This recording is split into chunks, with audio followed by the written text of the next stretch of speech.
Prosiga, doctor. Bueno, buenas noches con todos. Para mí es un placer empezar con el segundo curso de reemplazos articulares. Estamos ahora, vamos a presenciar el curso de tips en reemplazo total de rodilla, un tema de mucha actualidad. Felicito a la comisión de organización del curso, que está a cargo del doctor Javier Cujilema, como miembro del Comité de Reemplazos Articulares. Felicito también la presencia de los doctores invitados, del doctor Andrés Correa, un gusto conocerlo el día de hoy, pues sabemos de su amplia experiencia y esperamos pues que nos pueda compartir algo de los conocimientos del día de hoy, al igual que el doctor Héctor Moreno. Felicidades, que sea un éxito como lo fue la vez anterior, Javier. Les dejo entonces ahorita con el curso. Permiso. Bienvenidos, ¿ah? Gracias, Bienvenidos. doctor. Listo, doctor Salazar, gracias. Bueno, buenas noches con todos los asistentes. Vamos a dar inicio al segundo webinar del Comité de Reemplazos Articulares. A nombre de la Sociedad Ecuatoriana de Ortopedia y Traumatología, les damos la cordial bienvenida. Vamos a manejar dos charlas súper importantes en cuanto a tips en reemplazo total de rodilla. Inicialmente vamos a hablar de balance ligamentario y posteriormente vamos a hablar sobre errores frecuentes que es muy común durante la cirugía de reemplazo articular de rodilla. La modalidad vamos a contestar preguntas de los que nos están escuchando. Vamos a hacer las preguntas luego de cada charla y al final vamos a dejar preguntas que no podamos contestar en el instante para aclarar ciertos puntos y temas. Entonces vamos a empezar con el doctor Andrés Correa. El doctor Andrés Correa Valderrama es especialista en ortopedia y traumatología de la Universidad Nacional de Colombia, Bogotá. Tiene un fellow en reemplazos articulares, cirugía reconstructiva de cadera y rodilla en la Pontificia Universidad Javeriana de Cali y un entrenamiento en cirugía de preservación de cadera en el Centro Médico Imbanaco. Entonces, Andrés, empezamos con el primer tema, balance ligamentario en reemplazo total de rodilla. Te doy la bienvenida y adelante, Andrés. Muchas gracias, Javier. Buenas noches a todos. Vamos a hablar del balance ligamentario en el reemplazo total de rodilla primaria. Quiero empezar hablando de este concepto muy importante que es la estabilidad articular, que es la capacidad de una articulación. Ay, perdón, un minuto.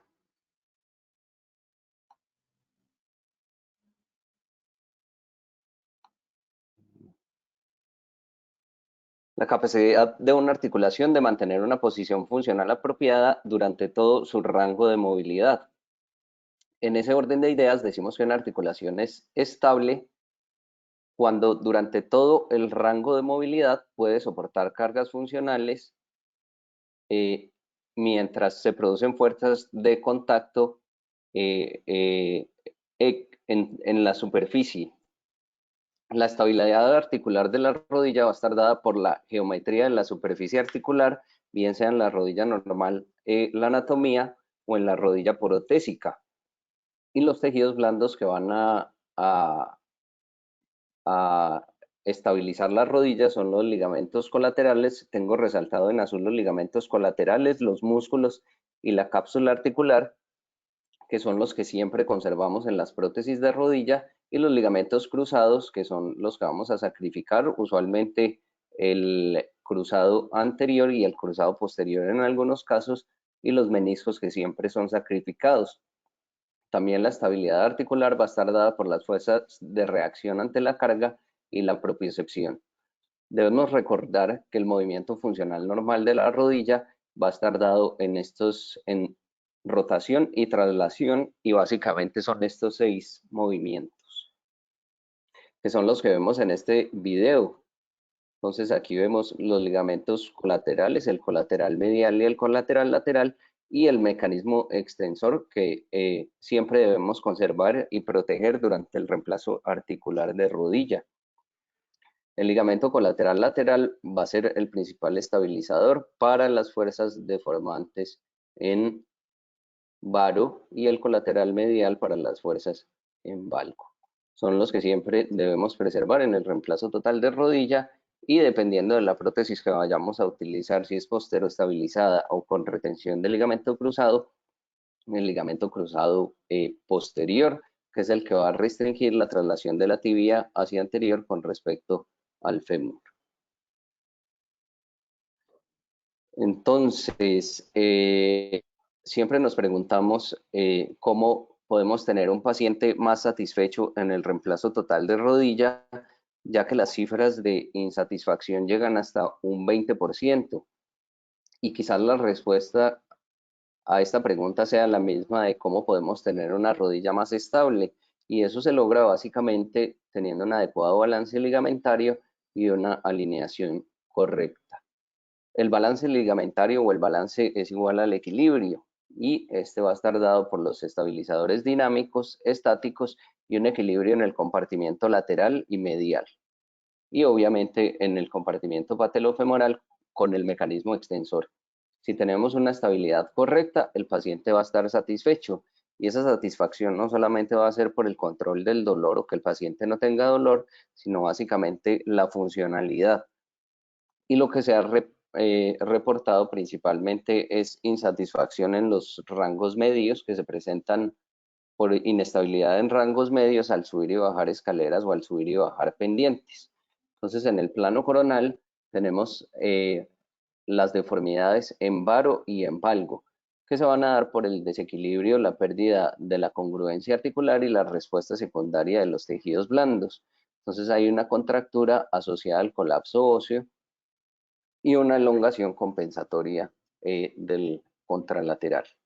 Los ligamentos colaterales, entonces el ligamento colateral medial, para recordar algo de su anatomía, es el que siempre debemos preservar y es el principal restrictor al valgo y también influye en la rotación externa. Tiene un componente superficial y profundo.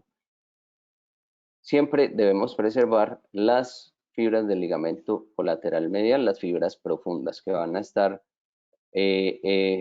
dependiendo de si está en flexiones y extensión, tensas o relajadas. Aquí vemos entonces el ligamento colateral medial, la parte superficial que es vertical y la parte profunda que es oblicua. Y el ligamento colateral lateral que es el restrictor del varo y de la rotación interna que va a estar relajado en flexión y tenso en extensión. Este es el ligamento colateral lateral que se inserta, eso es súper importante de recordar, en la cabeza del peroné junto con el tendón conjunto que es el tendón del bíceps, ¿no? Y aquí vemos la laxitud ligamentaria normal que se va a presentar y la estabilidad que representan los ligamentos al varo y al valgo, el colateral lateral y el colateral medial, la estabilidad en el plano coronal. En cuanto a los ligamentos cruzados, el principal es el ligamento cruzado posterior, aunque actualmente pues ya son muy pocas las rodillas o los reemplazos articulares que hacen con retención del ligamento cruzado posterior. El ligamento cruzado anterior actualmente siempre se sacrifica y el ligamento cruzado posterior va a restringir el desplazamiento posterior de la tibia con respecto al fémur. Este afecta principalmente el gap en flexión y la traslación de la tibia y se dice que favorece el rollback femoral, que es esa traslación femoral con respecto a la tibia y que teóricamente tiene beneficios, pero pues la literatura no lo soporta y por eso pues se hacen más prótesis posteroestabilizadas.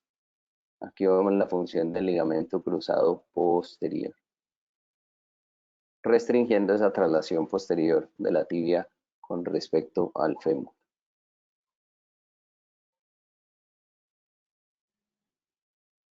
Y dentro de los estabilizadores dinámicos está el cuádriceps femoral y los isquiotibiales, que son restrictores. El cuádriceps femoral a la traslación posterior de la tibia y los isquiosurales a la traslación anterior, tanto como los ligamentos cruzados anterior y posterior.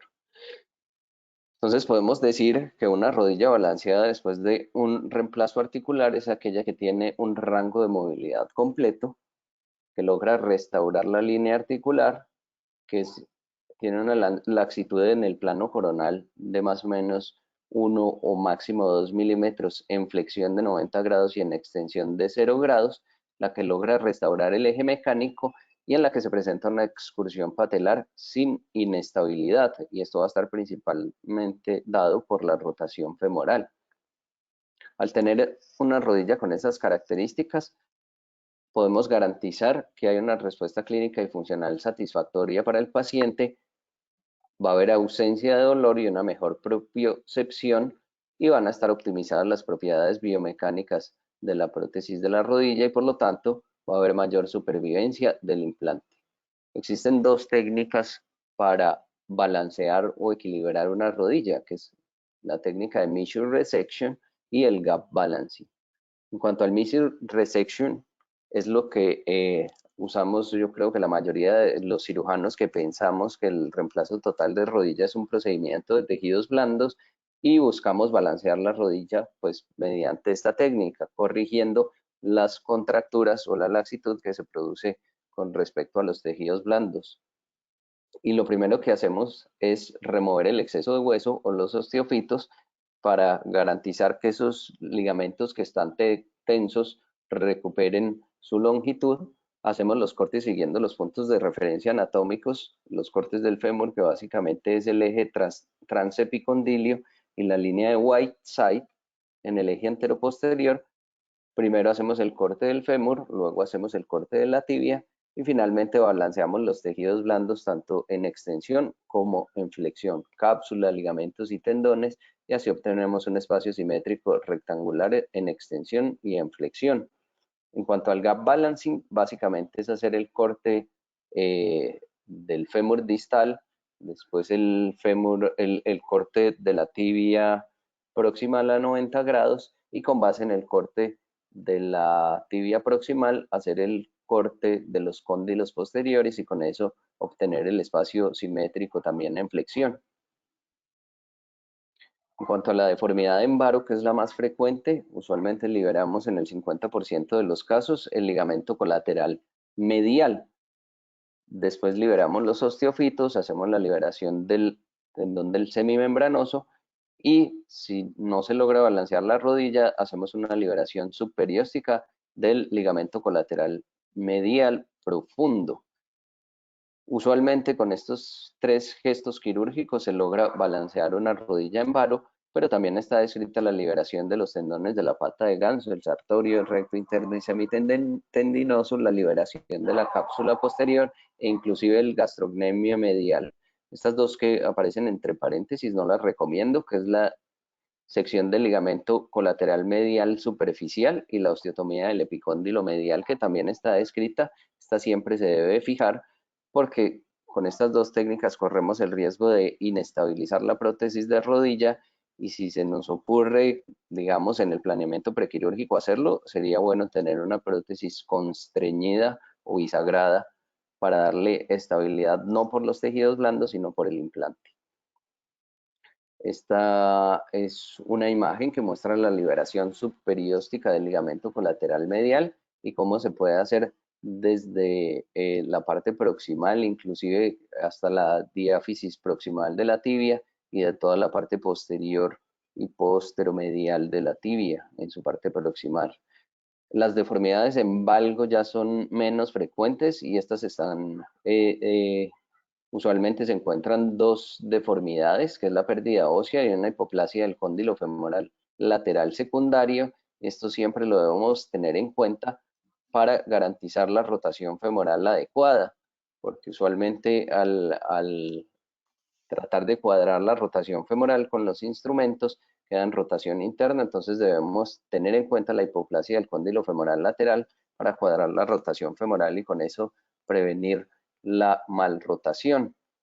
Y hay que tener en cuenta la remodelación del compartimento lateral y la contractura de estos tejidos blandos, y también muy importante es la laxitud del compartimiento medial y la incompetencia del ligamento colateral medial. En los valgos severos con un ligamento colateral medial incompetente siempre se debe tener una prótesis bisagrada, porque no podríamos garantizar la estabilidad de la prótesis de rodilla con un ligamento incompetente. Hay descritas varias técnicas para corregir la deformidad en valgo y secuencias, que es el pie crusting o el inside out. Todas, digamos, no hay un consenso en cuál funciona o qué ligamento o qué estructura se debe liberar inicialmente, pero básicamente se libera el ligamento cruzado posterior en las prótesis posteroestabilizadas. Se puede hacer la liberación de la bandeleta iliotibial mediante pie crusting o inclusive se puede soltar completamente la cápsula posterolateral, el ligamento colateral lateral, liberar el tendón del músculo popliteo y el gastrocnemio medial. Las estructuras que cumplen un papel tanto en flexión como en extensión son las que se insertan cerca al epicóndilo lateral. Entonces, en valgos severos está indicada también la osteotomía del epicóndilo lateral. Esta es una imagen del artículo de Ranawat donde se ve una deformidad en valgo después de la osteotomía del fémur distal y cómo hay una contractura de las estructuras del compartimiento lateral. Aquí se muestra la técnica de pie crusting de la bandeleta iliotibial, cómo hay una resección del ligamento cruzado posterior y la cápsula posterolateral para lograr una adecuada estabilidad y un espacio simétrico en extensión. Esto es un artículo que publicamos el año pasado donde describimos la osteotomía del epicóndilo lateral como una técnica quirúrgica para balancear las rodillas que tienen un valgo severo y que uno de entrada considera que no va a lograr un balance adecuado con la liberación de los tejidos blandos. Hacemos una osteotomía del epicóndilo lateral, no la fijamos y ese fragmento óseo se estabiliza tanto en flexión como en extensión y no tuvimos ninguna inestabilidad de rodilla. Entonces, para recordar, siempre lo que buscamos o lo que debemos buscar es la satisfacción del paciente. Debemos tener en cuenta que el reemplazo total de rodilla es un procedimiento de tejidos blandos. Debemos buscar la estabilidad y eso es igual al equilibrio o el balance de la rodilla. Eso se logra restaurando el eje mecánico y el balance ligamentario, y las estructuras que siempre debemos conservar son el ligamento colateral medial y obviamente el mecanismo extensor para no tener inestabilidad. Si tenemos estas dos estructuras íntegras, podemos hacer un reemplazo total de rodillas sin ningún problema. Muchas gracias.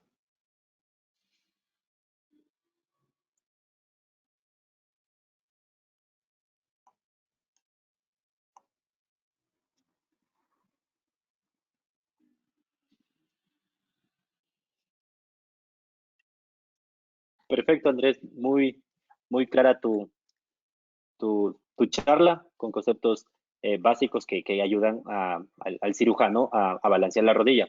Recordar, como tú bien lo dijiste, que el reemplazo total de rodilla es una cirugía de partes blandas, que una vez que se realizan los cortes, tanto en tibia, en fémur, si no tenemos un balance adecuado tanto en flexión como extensión, se debe trabajar, como tú bien lo dijiste, en las partes blandas, ¿ok?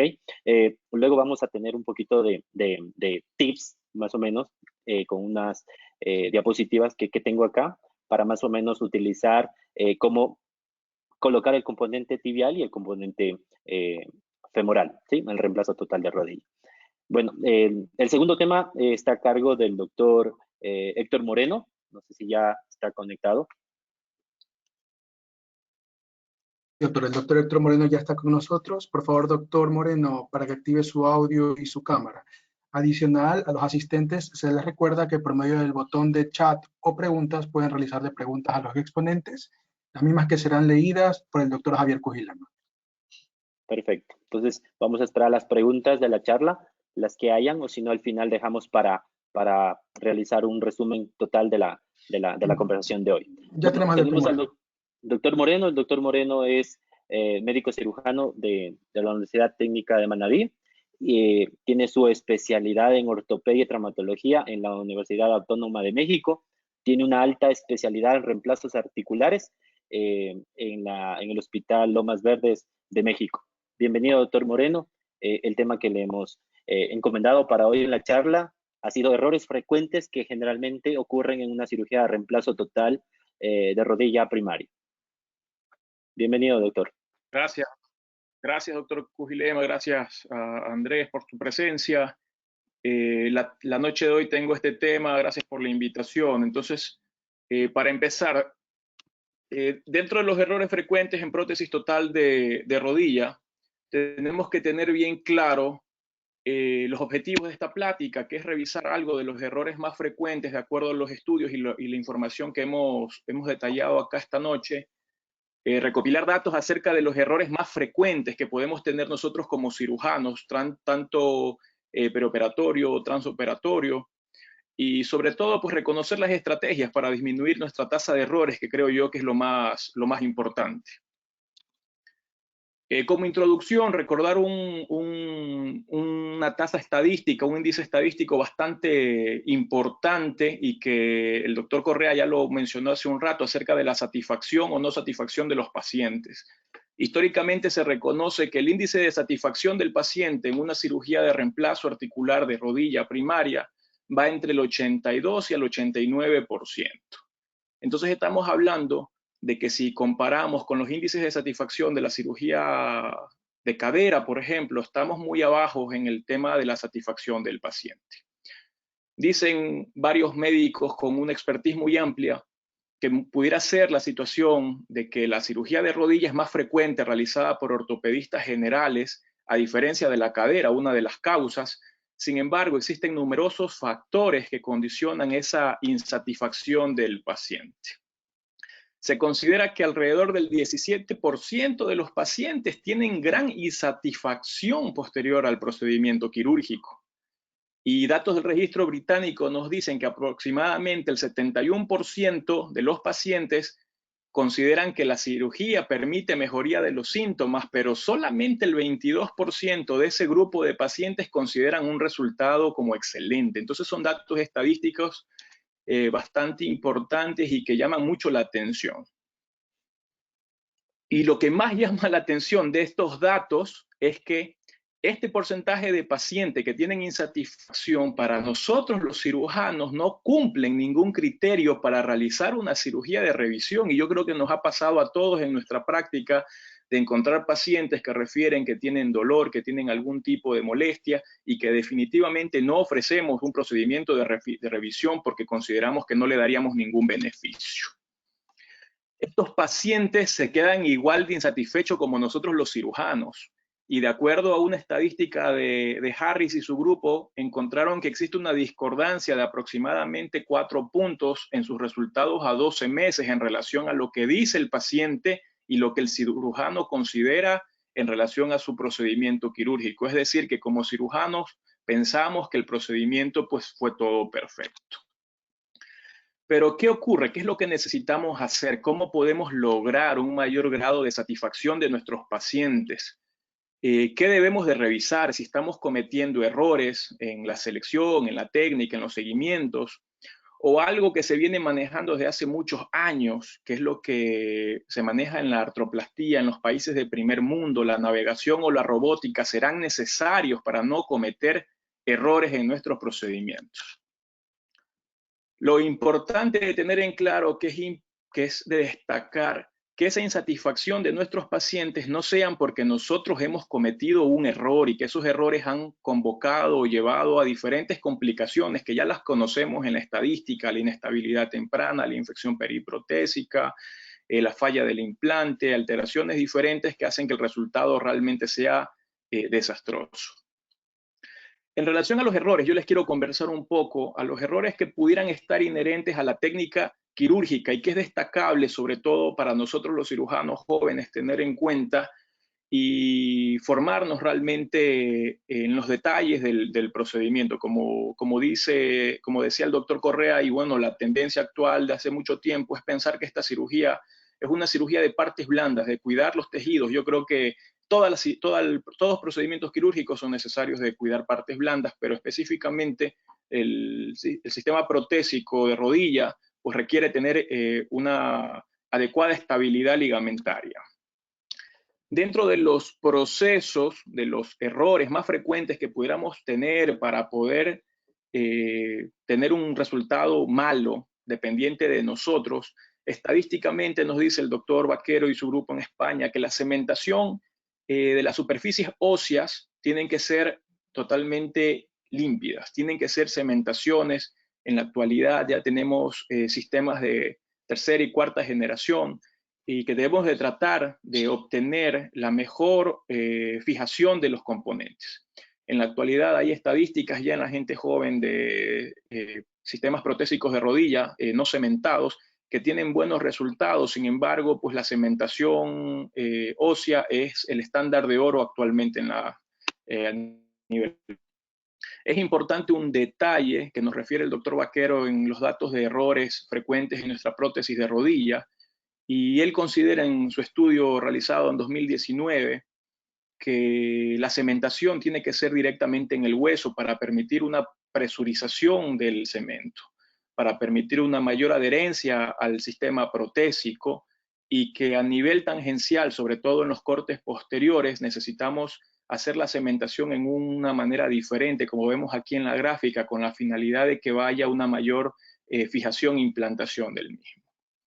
En el tema de la cementación, otro de los errores importantes que muchas veces podemos tener en nuestros procedimientos, o tal vez a dependencia de los recursos que poseamos en nuestros hospitales, son la utilización de pistolas de lavado a pulso, a presurización, con la finalidad de obtener un lecho óseo sin sangre, sin restos, sin grasas, que permitan una mayor adherencia del cemento, hueso o manto metálico, ¿no? Entonces, son situaciones que tal vez las podemos revisar para mejorar y cometer menos errores a nivel de nuestra cementación. Está demostrado que una cementación inadecuada provoca una tasa de inestabilidad protésica temprana más alta. Entonces, son datos importantes a tener. En el tema de errores o situaciones inherentes a nuestro procedimiento quirúrgico, les traía algo importante que me llamó la atención al revisar la bibliografía, y tiene que ver algo en relación a la instrumentación y los cortes. Dentro de los datos importantes que revisé, Stulber y su grupo en Chicago nos muestra en un estudio presentado ya hace bastante tiempo, en 2009, en donde compararon aproximadamente 65 procedimientos quirúrgicos hechos con guías de corte manuales, instrumental normal, y compararon los resultados postoperatorios con los resultados que pudieran haberlos realizado en una planeación de tipo robótica. Es decir, observaron sus resultados hechos manualmente con los que hubieran obtenido a nivel de la instrumentación robótica, y observaron errores a nivel del corte femoral, provocando hiperextensión de la rodilla. Observaron que sus principales errores a nivel de la instrumentación y los cortes fue un corte tibial en hiperextensión y en valgo, y que al medir las posiciones del implante, la mayoría de sus casos, en sus errores, tenían un componente tibial en valgo. Y eso es importante porque probablemente en muchos casos durante nuestro entrenamiento, nuestra formación, tuvimos situaciones similares a las que representa o observa el grupo de Stulber aquí en este estudio, ¿no?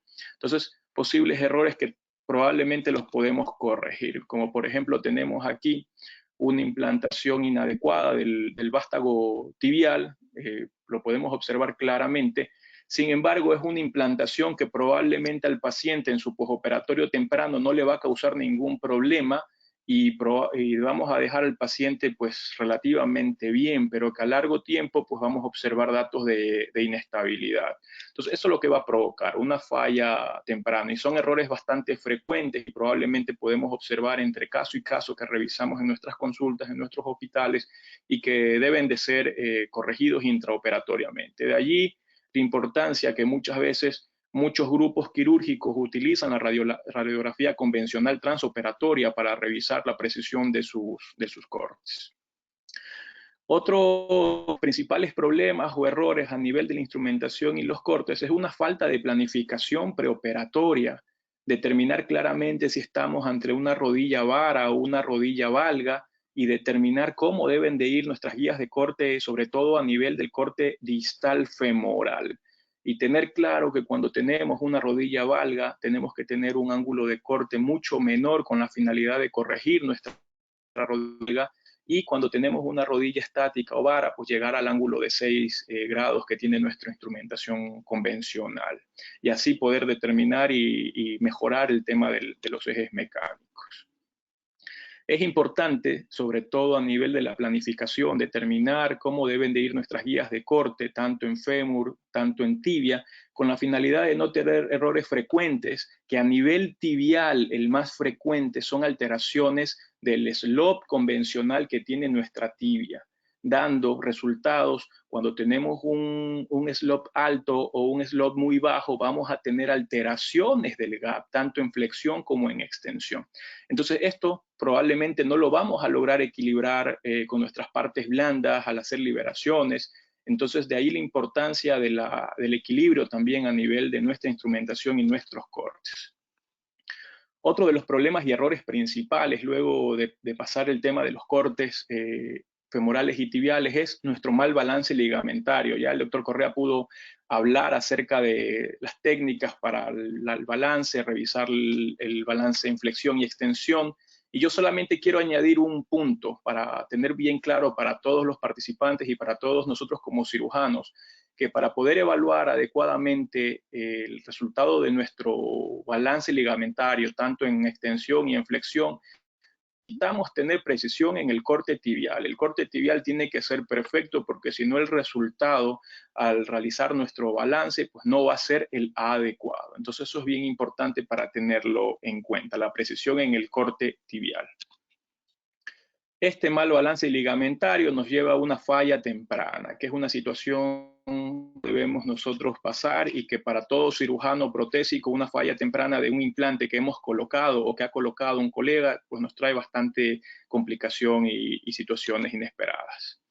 Otro de los problemas y errores frecuentes es la mala alineación. Entonces, y no me refiero a la mala alineación en el estándar de una rodilla compleja, rodillas que hayan sido osteotomizadas o rodillas que hayan sido operadas previamente, o alteraciones a nivel de la cadera. Es simplemente una mala alineación cuando no realizamos la planificación preoperatoria adecuada y no determinamos si estamos frente a una rodilla valga, qué eje mecánico tiene, cuál es el eje que necesitamos luego de nuestro procedimiento. Entonces esto es bien importante y son situaciones o errores que nosotros como cirujanos podemos revisar y corregir. Dentro de las situaciones para mejorar el tema de la alineación, del balance y toda esta situación que requerimos en nuestra prótesis de rodilla, hay mucha evidencia acerca de la navegación y la robótica. Yo quería tener la consideración en esta noche, tomando un estudio que fue galardonado en el 2017 por la Sociedad de Rodilla, en donde consideran que la navegación no tiene ningún mayor beneficio real, costo, al momento de realizar una cirugía protésica, cuando se compara con alguien que está adecuadamente entrenado y las guías externas funcionan correctamente. Sin embargo, al momento de realizar una alineación correcta, se considera que los estudios con los brazos robóticas, con la robótica asistida, permiten un resultado óptimo a nivel de la reconstitución de nuestro eje mecánico postoperatorio.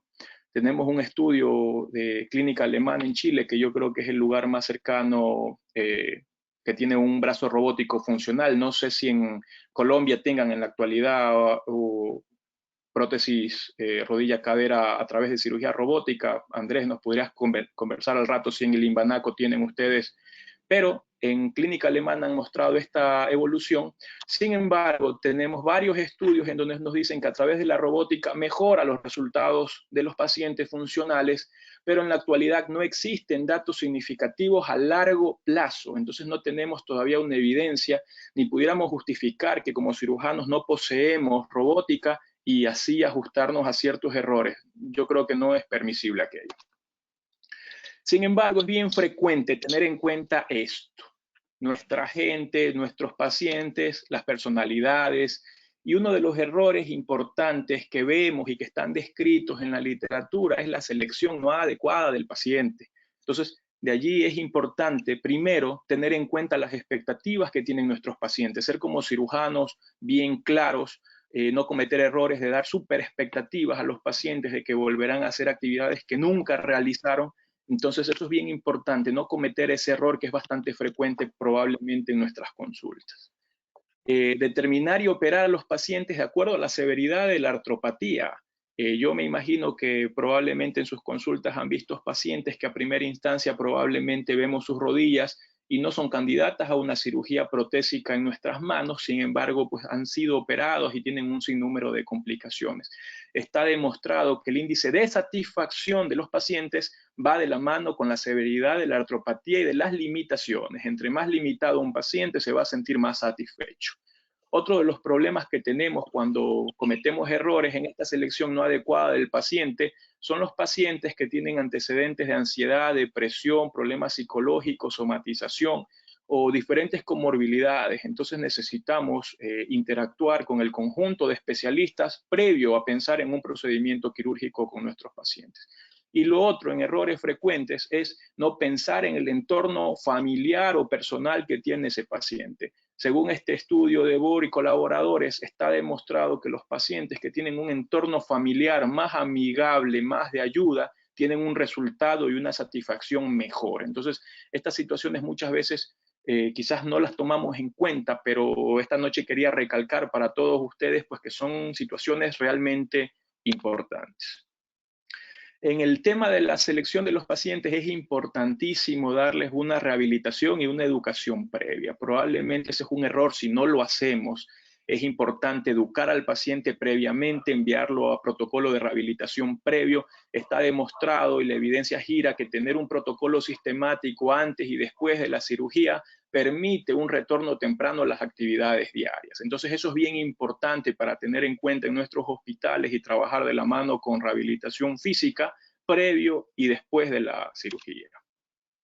Y es importante para terminar estos minutos de esta plática, para llevar a casa errores que se pueden controlar, seleccionar adecuadamente y darle educación previa a los pacientes, tener una planificación preoperatoria adecuada, disponer de un servicio en un sitio quirúrgico adecuado que nos permita todas las facilidades y las seguridades estandarizadas para nuestros pacientes, tener un equipo quirúrgico familiarizado y entrenado en cadera y rodilla.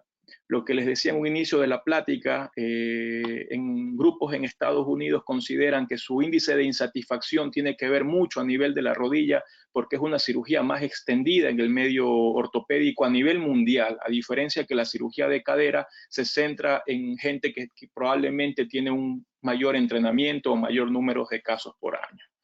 Que es importante tener una adecuada técnica quirúrgica, los conocimientos técnicos y los conocimientos del implante. Esto es fundamental porque cada implante tiene situaciones muy específicas que lo hacen diferente a otros. Y lo más importante, yo creo, darle a nuestros pacientes expectativas reales, no cometer ese error de darles súper expectativas. Y sobre todo para llevar a casa, hacer nuestro autoexamen y evaluar todas nuestras radiografías y resultados. Eso es lo que va a permitir realmente que nuestros errores sean menos frecuentes y brindemos una mejor atención a nuestros pacientes. Muchas gracias.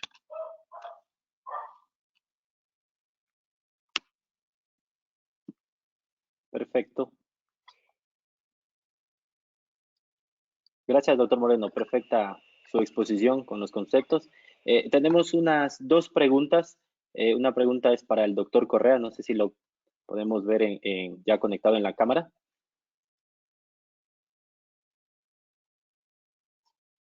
Andrés, ¿cómo estás? Hay una pregunta que hacen sobre en el valgo, la osteotomía del epicóndilo, si lo hacen muy frecuente y en qué paso lo hacen, si luego de que la rodilla no balancea en flexión o extensión, y si fijan la osteotomía. Es una pregunta que me la mandan por WhatsApp. Solo en pacientes con valgos severos, o sea que tienen 30, 40 grados y en los que vemos que hay estabilidad del ligamento colateral medial. No hacemos nada diferente a la osteotomía del epicóndilo lateral porque ahí se insertan el ligamento colateral lateral el tendón del músculo popliteo. Y al hacer la osteotomía, cuando uno, digamos, hace el estrés en extensión, el estrés para, ¿cómo se llama? Liberar esos tejidos blandos, uno ve que ese fragmento óseo baja con el ligamento y lo mismo en flexión se estabiliza solo, no la fijamos, se estabiliza solo y queda la rodilla balanceada. ¿Y utilizan luego en el postoperatorio algún brace de rodilla, un inmovilizador? Nada, mismo protocolo de rehabilitación de cualquier paciente. Es más, al principio cuando la empezamos a hacer, como que los hospitalarios nos llamaban y doctor, tiene una fractura. Y uno, entonces uno iba y revisaba la radiografía, no, es la osteotomía que le hicimos, porque a veces sí se ve el fragmento. Y es muy raro que no consolide ese fragmento, pero a veces se ve el fragmento. En uno de los casos del estudio que hicimos, ese fragmento no consolidó, sino que quedó suelto y el paciente sin ningún problema y con la rodilla estable. Ok. Una pregunta del auditorio para el doctor Moreno. Buenas noches, saludos y felicitaciones. En razón al uso de la guía intra o extramedular en la tibia, ¿existe alguna diferencia significativa? El doctor Vera Vidal pregunta. Doctor Moreno. La diferencia principal está en determinar previamente si nuestra tibia es convencional o no. Si nuestra tibia tiene una curvatura anómala, la recomendación siempre es utilizar una guía extramedular, ¿sí? Entonces, de allí es importante, por ejemplo, si tenemos escuela de utilizar la guía intramedular, determinar nuestro punto de ingreso, porque nuestro punto de ingreso no será el mismo que utilizamos normalmente. Entonces, todo eso tiene que relacionarse con nuestra planificación preoperatoria y determinar si efectivamente nuestra guía intramedular pudiera caber o entrar en la posición adecuada. Perfecto. Otra pregunta del doctor, para el doctor Moreno. Pregunta el doctor José Gómez. El doctor Moreno, ¿cree que solicitar una teleradiografía a todos los pacientes para prótesis de rodilla lo utiliza como protocolo o en qué tipo de pacientes solicita una teleradiografía como planificación quirúrgica para la cirugía? Como planificación quirúrgica, en los pacientes que solicito personalmente yo una teleradiografía, en los pacientes que tienen deformidades en valgo, para poder determinar efectivamente el grado de valgo y el eje mecánico que tenemos en el paciente. No lo utilizo rutinariamente en todos los pacientes, simplemente en aquel paciente que evidentemente lo observamos en la evaluación previa que pudiésemos tener algún tipo de complicación. Perfecto. Andrés, una pregunta si nos puedes ayudar. Pregunta el doctor Vicente de Salto. Liberar la cápsula posteromedial en un genu artrósico, ¿se prefiere liberar la cápsula a nivel de la tibia o del fémur? ¿Cuál es tu opinión sobre eso? Depende de qué grado de contractura tengamos del compartimiento medial, pero usualmente la liberamos a nivel de la tibia y si no logramos balancear las rodillas, se puede liberar a nivel del fémur también. Lo que primero hacemos es a nivel tibial. Perfecto. Y una vez que nosotros tenemos la rodilla, luego de realizar los cortes en tibia, en fémur, y vemos que la brecha es, pues, lo que conseguimos nosotros, una brecha rectangular y que la rodilla quede balanceada tanto en flexión como extensión, creo que ya es el paso que nos da luz verde para ya poder cementar y colocar el componente definitivo, ¿verdad? Entonces, esas son las preguntas que llegaron al chat luego de las charlas, de haber escuchado. Yo quería compartir unas pocas diapositivas porque estamos todavía con 15 minutos. Generalmente yo sé que hay muchas personas acá que me pidieron tips como alinear el componente tibial y el componente femoral. Eso lo vamos a dar en este momento. No sé si ya están con mi pantalla. Sí, doctor, prosiga. Perfecto. Entonces, nosotros generalmente vamos a hablar de métodos para la rotación adecuada del componente femoral. Entonces, vamos a empezar con el fémur. Generalmente hay 4 métodos. El eje transulco o la línea de Whiteside, el eje transepicondilio quirúrgico, el eje transepicondilio anatómico y el eje condilar posterior, que es importantísimo tener en conocimiento estos 4 métodos y en base a esos dar la adecuada rotación al componente femoral. Entonces, en esta gráfica podemos ver que la línea condilar posterior es uno de los métodos, pero el que más se utiliza y el que frecuentemente la mayoría de cirujanos de rodilla utiliza el eje transepicondilio anatómico. ¿Por qué? Porque son estructuras anatómicas, el epicóndilo medial y el epicóndilo lateral, que nosotros podemos en una cirugía primaria de rodilla ubicarlas, identificarlas y trazamos este eje transepicondilar anatómico, que nos va a permitir pues darle una adecuada rotación al componente femoral, ¿sí? La línea de Whiteside también, esta línea de Whiteside tiene que ser una línea perpendicular al eje transepicondilar anatómico. Entonces, generalmente de los 4 métodos, con que nosotros tengamos 2 durante la cirugía, tenemos la seguridad de que el componente femoral está en rotación externa. Ahorita lo vamos a ver en esta gráfica. Nosotros en la línea azul vemos el corte en la tibia y la línea en rojo, que pueden verla, es el eje transepicondilar anatómico, que está uniendo el epicóndilo medial y el epicóndilo lateral. Y si nosotros trazamos la línea verde, es el eje epicondilar posterior. Claramente nos damos cuenta que debemos darle rotación externa. ¿Para qué? Para que la brecha en flexión y extensión sea pues una brecha rectangular y el componente quede en rotación externa, que es lo que debería quedar. Perfecto. Entonces, como vemos en esta tomografía, también vemos que el eje transepicondilar está paralelo con la línea de Whiteside, con el eje tibial, ¿sí? ¿Y nosotros qué es lo que hacemos? Es una pregunta muy importante. Cuando nosotros tenemos una rodilla valga, tenemos que darle menos valgo, ¿sí? En la rodilla para que la situación del paciente sea adecuada y que la rodilla nos quede balanceada. Y generalmente hacemos en el instrumental, generalmente colocamos en los valgos, generalmente se le da menos valgo en el corte del fémur, generalmente se le da 3 o 4 grados de valgo con los 3 para balancear muy bien la rodilla. Y cuando nosotros colocamos en esto la rodilla, nos damos cuenta que la línea donde están los pines de la caja tibial, de la caja femoral, cuando realizamos el corte, vamos a darnos cuenta que está el eje transepicondilar anatómico está paralelo al eje condilar posterior. Y bueno, es algo importantísimo también tener en cuenta cuando nosotros estamos balanceando una rodilla en valgo de la hipoplasia del cóndilo lateral, que generalmente eso se lo encuentra muy frecuente en una rodilla valga, y hay que tener mucho cuidado en esto porque tenemos un defecto óseo en el epicóndilo lateral y esto nos va a llevar a un error cuando damos la rotación del componente femoral, ¿sí?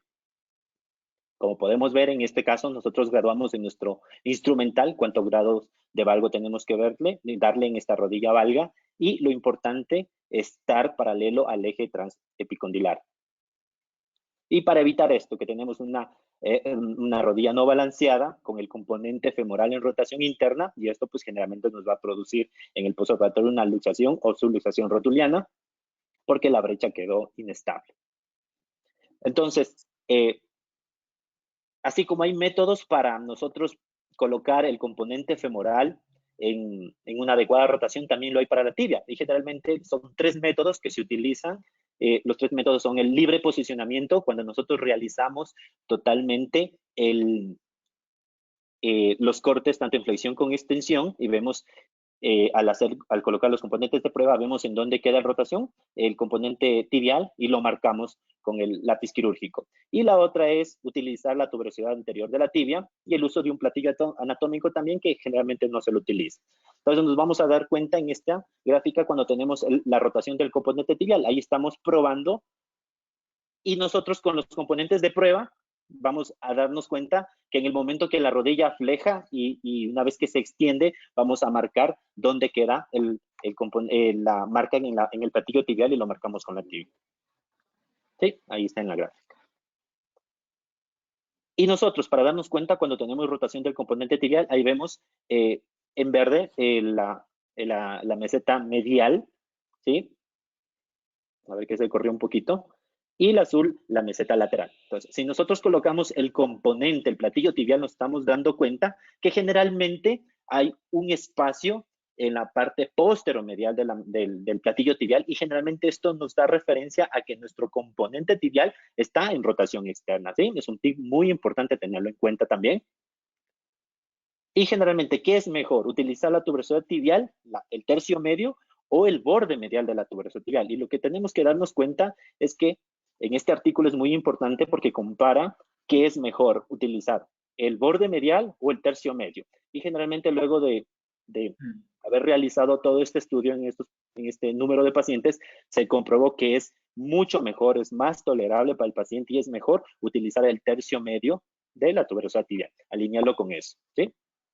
Y aquí la pregunta que hicieron, si utilizamos una guía extramedular para dar la rotación del componente tibial, generalmente lo que se utiliza y lo que está descrito en la bibliografía es que cuando tenemos la guía tibial ahí, que la punta de la varilla nos dé al segundo metatarsiano. Yo no estoy muy de acuerdo en eso porque es muy frecuente que durante la cirugía el ayudante o el pie del paciente es girado hacia externo o interno y no nos da en el segundo metatarsiano. Lo que yo utilizo y lo que es un tip muy importante para darnos cuenta que el corte está a 90 grados es que la varilla pase por el centro del tobillo, ¿sí? El centro del tobillo. Entonces, eso sería, en esta tomografía nos damos cuenta que está en una adecuada rotación externa del componente tibial porque tenemos no está sobrecubierto la meseta posteromedial, ¿sí? Esos serían como que unos tips ahí que quedaron para completar la charla y creo que diría que eso sería lo importante, ¿sí? ¿Algún consejo, Andrés, cuando tenemos una rodilla valga? En la rodilla valga es súper importante el compartimiento patelofemoral, porque a veces uno, cuando es demasiado valga, inclusive hay pacientes que llegan con la patela luxada, o sea, y es súper importante la rotación y siempre es mejor si uno va a errar, que es mejor no errar siempre hacia externo, o sea, tratar de dejar el componente femoral en rotación externa. Si es un poquito más de los 3 grados, pues, pero que no quede en rotación interna. Y lo mismo con respecto a la rotación de la tibia, del componente tibial. Perfecto. Doctor Moreno, una pregunta. ¿En qué casos de la planificación quirúrgica usted solicita mediciones de la articulación patelofemoral, la distancia, la TTT-TG, para medir y planificar la cirugía? Generalmente va adecuado un poco en los valgos que acaba de decir el doctor Correa. Sí, cuando el paciente ha tenido antecedentes de luxación de rótula o comenta que tiene algún problema en la alineación previo, ¿me entienden? No lo hago tampoco como rutina en todos los pacientes que son rodillas valgas, ¿no? Solamente en los pacientes que tienen algún antecedente de luxación femoropatelar. Ok. Bueno, es algo importante también en el examen físico antes de uno planificar la cirugía. Cuando conoce al paciente, siempre se habla del valgo o varo dinámico y generalmente uno lo encuentra en los artículos, en los journals, el varo dinámico, el valgo dinámico, ¿qué es? Generalmente es el paciente que cuando uno lo examina en la camilla, lo medimos y tiene unos 6 grados, 7 grados de valgo y este valgo corrige a la presión, o cuando al paciente le pedimos que se ponga de pie y ese valgo o varo aumenta en esa posición. Eso generalmente nos indica que puede haber defectos óseos y que nos puedan llevar a errores de traslación o rotación y pues que nos indican, nos sugieren que probablemente esa rodilla no vayamos a necesitar una prótesis primaria, sino que podremos utilizar una prótesis de revisión, ¿sí? Eso como para dejarlo claro, ¿sí? Que es el valgo o varo dinámico. Sí, bueno, no hay más preguntas. Una pregunta para el doctor Moreno. Generalmente dice, doctor Salazar, le doy la Buenas noches. Muy interesante la charla, ¿no? Yo sí hice unas preguntas, pero creo que no me las leyeron. No. Una pregunta que me pareció interesante para el doctor Correa. ¿Qué pasa? Nosotros sabemos que balancear las rodillas, al fin y al cabo, no es exacto, es un arte que uno lo va aprendiendo con el tiempo, cómo balancear las rodillas. Entonces el protocolo que ustedes manejan es parecido al que manejamos nosotros, con algunas cosas un poco diferentes, pero en realidad en el fondo es el mismo. Conocemos entonces los estabilizadores dinámicos y los estáticos. ¿Qué pasa si usted tiene una rodilla vara, perdón, y después de que usted hace el balance de partes blandas al ser un arte, a usted se le pasa y la rodilla le queda valga? ¿Qué alternativas tenemos para corregir en este caso? No, usualmente lo que buscamos es estabilizar la rodilla, o sea, que quede equilibrada en varo y en en varovalgo y el espacio simétrico. Si me paso, nunca me he pasado, gracias a Dios, me toca liberar el compartimiento lateral para estabilizarlo. Así es. Estamos de acuerdo, ¿no? Pues sí es verdad que no pasa mucho, a mí sí me ha pasado alguna vez, y pues lo que se hace, si la rodilla queda en extensión, uno puede trabajar sobre la cintilla iliotibial, y si es que el valgo residual es en flexión, pues sobre el ligamento colateral. Entonces estamos de acuerdo con las partes blandas. Y después de eso, si es que usted no logra corregir, ahí sí pasamos a una bisagra, pues no teníamos otra alternativa. Eso me parecía porque esta parte nos la saltamos en la presentación. En cuanto a esto de la osteotomía, de fijarla o no fijarla, yo me preguntaba que nosotros tenemos que corregir dos cosas, tanto en la flexión como en la extensión. El fragmento que está osteotomizado tiene que moverse hacia distal y hacia posterior para corregir el gap tanto en flexión como en extensión. Entonces la pregunta era justo a la fijación, pero creo que usted ya me la respondió. Me parece que es El una buena... colateral, el epicóndilo lateral nunca lo fijamos y eso al principio como que, ¿cómo no lo vamos a fijar? Pero veíamos que la rodilla era estable en flexión y en extensión y el fragmento óseo junto con los ligamentos se estabiliza solo. El epicóndilo medial nunca lo hemos osteotomizado y nos da como miedo porque pues ese es el estabilizador de la rodilla y cuando pasa algo con ese pues usamos una bisagra. Nunca lo hemos osteotomizado, pero sí está descrito y ese sí hay que fijarlo. Bueno, me parece súper interesante la parte que la presentación, muy bonita su presentación, le felicito. Al doctor Moreno, la verdad, las complicaciones de una prótesis de rodilla primaria son innumerables, ¿no? Desde las que hemos conversado. Una de las más interesantes, la que hablaron junto con el doctor Cujilema, que es esto de la rotación. Entonces, una de las cosas que yo creo que es importante también indicar al panel es cómo hace usted el diagnóstico tomográfico de una mala rotación femoral y una mala rotación tibial. Sí sabemos que sobre todo en las rodillas de en valgo hay una hipoplasia del cóndilo femoral lateral y esto condiciona la mala rotación del componente femoral. Y si uno se equivoca en el componente femoral y hace la técnica de alineación libre, que usted extiende la rodilla y queda rotado el componente tibial, ambos componentes le van a quedar mal rotados. Pues tomográficamente, Javier, ¿cómo usted diagnosticaría la mala rotación de los dos componentes? De los dos componentes. Pues nosotros, si ya tenemos en una rodilla valga, es importantísimo, sí, lo de la hipoplasia del cóndilo femoral lateral. Entonces, nosotros generalmente pedimos una tomografía cuando vemos que tenemos dudas o algo, el paciente a los 3, 4 meses presenta dolor, un dolor que no nos explicamos por qué. Pues medir es difícil medir, pero generalmente se pide una tomografía, se hace una transposición de la línea del eje epicóndilo, de la línea transepicondilar, y pues se la suplanta o se la respalda con la tuberosidad anterior de la tibia. Y nosotros de esa forma podemos ver si es que está alineado el componente o está en una rotación. Es una manera más o menos para podernos nosotros comprobar si el componente está en rotación interna. Generalmente el tibia. Ajá. Bueno, yo creo que para los dos podemos hacer, pero no sé ustedes qué opinan. Para lograr este diagnóstico, sobre todo en la tomografía, usted necesita una gente que esté muy entrenada para que nos den los cortes que nosotros pedimos. Buscar, por ejemplo, la parte que no queda cubierta en el platillo tibial posteromedial. Posteromedial. Ajá. Encontrar. Y también es bastante difícil que un tecnólogo les haga bien el examen. No sé si alguno de ustedes trabaja con los tecnólogos en los lugares donde ustedes están. No sé si Javier, usted en el Eugenio Espejo ha bajado alguna vez a conversar con el imagenólogo, porque a mí me ha tocado. Entonces, esa pregunta No.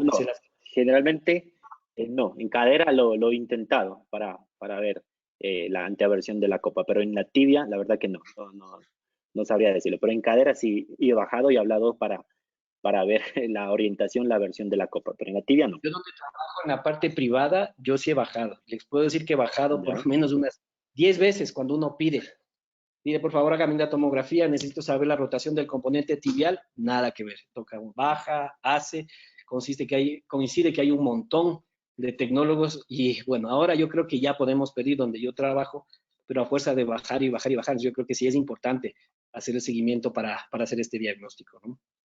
Ok. Es un tema muy importante como para hacerle un estudio, tener una serie de pacientes. No sé, Andrés, ¿qué opinas? Allá en Imbanaco siempre están con las variables y siempre ahí para sacar estudios. Ese es un buen ejemplo, una buena pregunta para ver la rotación del componente tibial. siempre, pues uno como cirujano y que se dedica a hacer esto, uno siempre confía en que uno lo hizo bien. Entonces es muy raro que uno diga, ¿será que me quedó mal rotado el componente? En cuanto al componente tibial, digamos, es relativamente fácil darse cuenta porque el pie del paciente o queda derecho o mirando para adentro o mirando para afuera. Pero el componente femoral, que sea una causa de dolor anterior de la rodilla y que uno como cirujano acepte y diga, ¿será que me quedó mal rotado? Es muy difícil, pero pues para eso está la tomografía, pero que la pidamos con frecuencia o alguna cosa para ver si está mal rotado, rara vez. Bueno, Sí. casi siempre queda como diagnóstico de exclusión, ¿no? Eso es verdad. Como diagnóstico de exclusión, efectivamente. Una pregunta que hacen en el chat es más o menos relacionado al nivel de construcción. No sé si lo podamos aquí, pues, darle respuesta. Les voy a leer, no sé, bueno, a libre para quien quiera contestarlo. ¿Cuál sería la actitud en la planificación prequirúrgica de un paciente con un valgo, un eje mecánico, un valgo severo? Me dice más de 15 grados de valgo, que un ligamento colateral medial no esté tan competente. ¿Qué prótesis escogeríamos? Pregunta el doctor Sarango.